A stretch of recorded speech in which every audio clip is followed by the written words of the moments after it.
program in this service was conceived as a response to violence. You may or may not have noticed or remember, but last summer, flags flew at half-staff more often than they flew at full staff.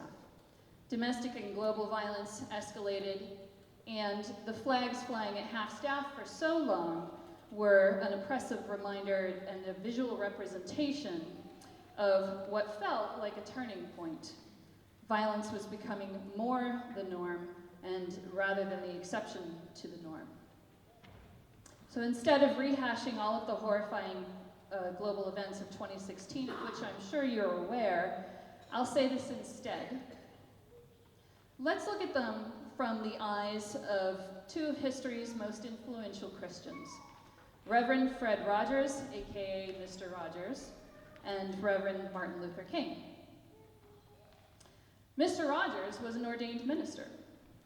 I bet some of you might not have known that.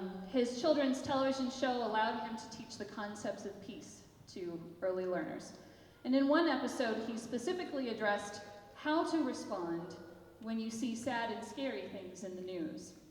He said, look for the helpers. You'll see them. Look for the helpers.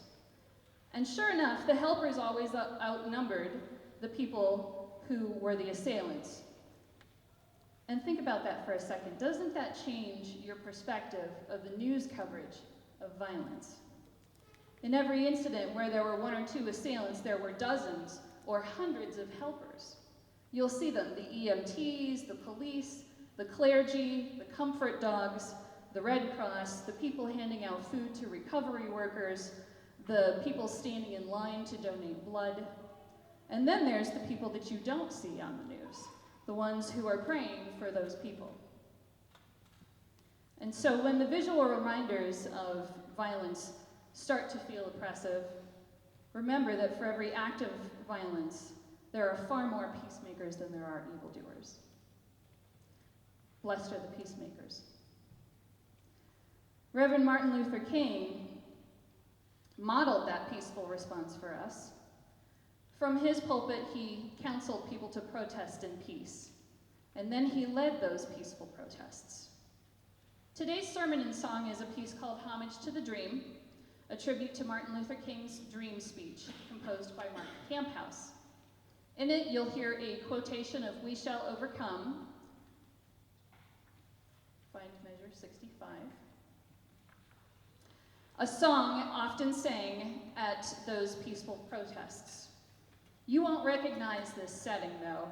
It's written to capture the ominous undercurrent of the tension that marked the 1950s and 60s. We're going to give you a little preview of that music now.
Do you hear hope at the end of that phrase?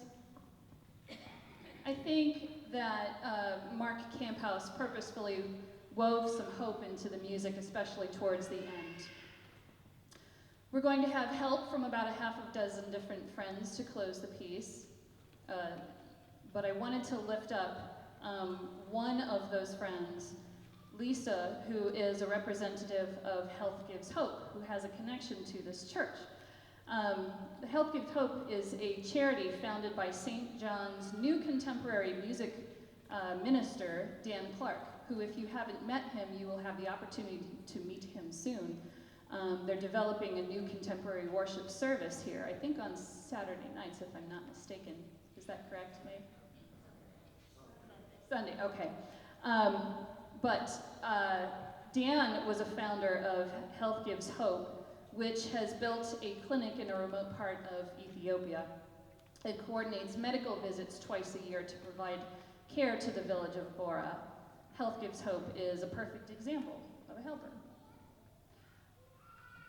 We're used to a sermon of words, so let's see what message you hear in a sermon of notes.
I have a dream.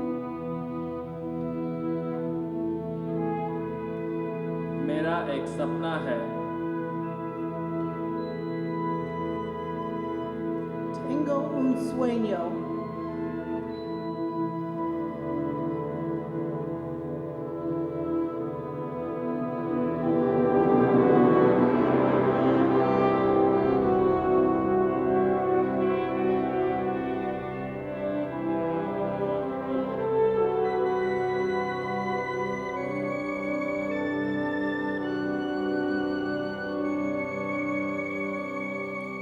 יש לי חלום. 我有一个梦想，